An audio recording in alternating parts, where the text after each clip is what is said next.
Okay, so why are so many rappers leaving Def Jam Africa? Now, if we look at Def Jam here in Africa, in 2020, it was supposed to be the start of a new era. It was supposed to be a label that was going to take South Africans to a global stage. But fast forward a few years later, we're seeing artists slowly stepping away.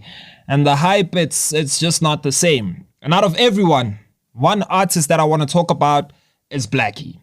Seemingly, Blackie is independent, guys. The highly anticipated single You Must Never by Blackie featuring Caspanyo verse is finally out.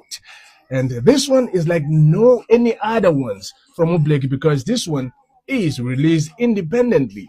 Okay, so first let's rewind a bit. Why Def Jam Africa was announced in 2020, the energy was crazy, and the idea was simple. Take the same powerhouse that launched artists like Jay-Z, Kanye, Rihanna, and bring the machine to Africa.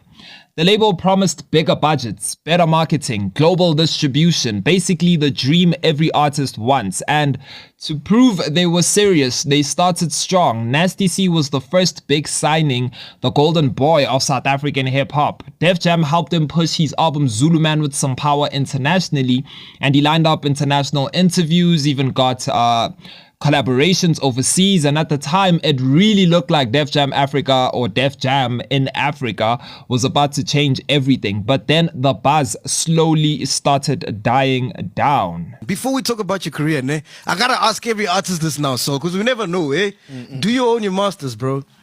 Yeah, I own my masters. You own your masters? I do. Okay. I do. So, but on iTunes it says there's another company. M4. M4. That's my management. Oh, your management. Yeah. So they don't own the masters. Nah, it's nothing too deep. Oh, okay, cool.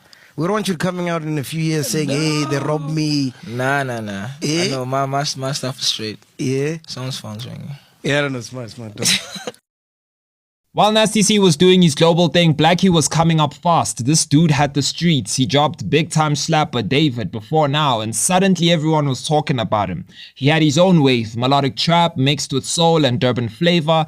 He didn't need the industry to tell him he was hot. The fans already knew. So when Def Jam Africa or Def Jam in Africa came knocking, it made sense. They saw potential in him to be the next big export. And for Blackie, signing that deal looked like the next step. A push to take things international. And here's where it gets tricky, because after the signing, some things actually did change. So South African hip-hop runs on authenticity, speed, and community. It's not about a 6-month marketing plan. It's about dropping a banger today and performing it this weekend, nigga. When you slow that down, you kill the momentum.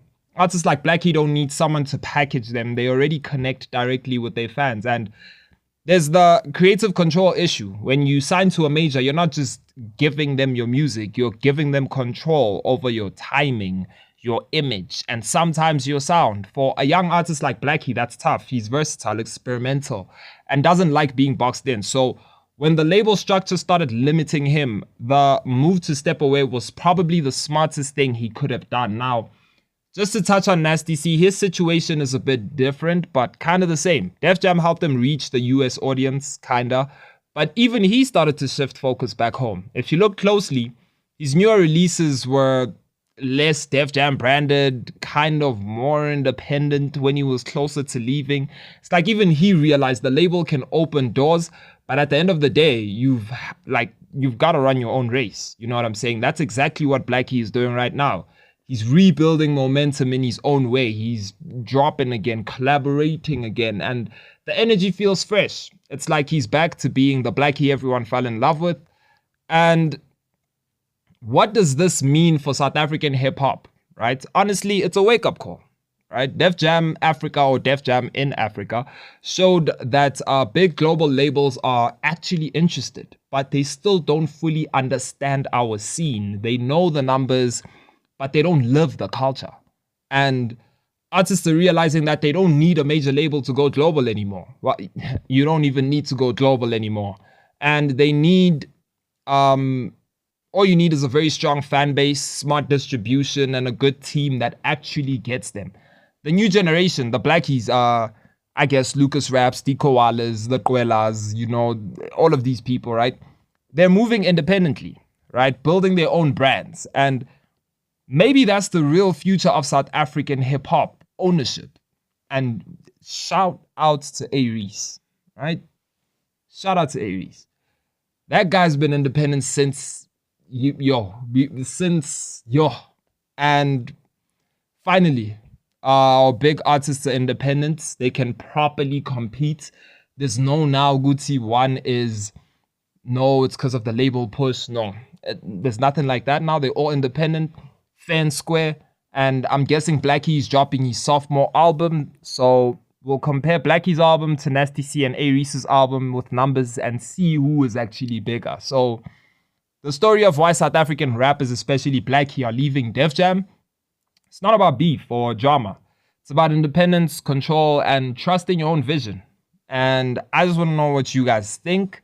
Was Def Jam a good thing? Or is it just something that, was it a good thing that just didn't work out? Or did it hold back some of our best talent? Drop your thoughts in the comments below. I personally think artists make better music when they're independent, as opposed to being signed to a record label. And when I say independent, I mean not being signed to a major record label. So if you are signed by an independent record label, it means you're independent. My name is Jules, the culture's biggest nerd, and this is Culture's Biggest. The reason I'm saying that is because when you're independent, you're authentic in most cases, you know? There are a few instances where people are still authentic even when they sign to a record label. I'm just saying the chances of a person creating relatable music that touches the people inside a record label, it's kind of rare because there's no creative freedom. When you're independent, there's creative freedom. That's the reason why a lot of people become authentic. I'm going to use a couple of examples, right? I don't think Aries would have grown a cult-like following if he actually stayed with Ambitious. You know what I mean? It's like the album From Me to You and Only You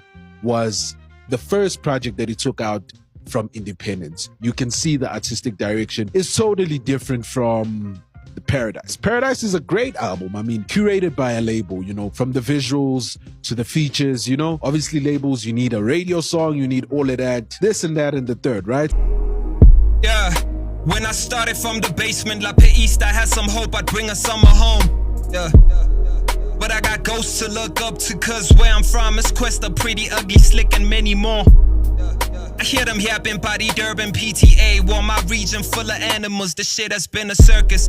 I really gotta chill when on these verses, scriptures like Enigma, but I ain't talking to the churches. Blxckie need a hero, I ain't him. Blxckie need a savior, I see him just trying to say it how it is. Stogie T a better leader than me.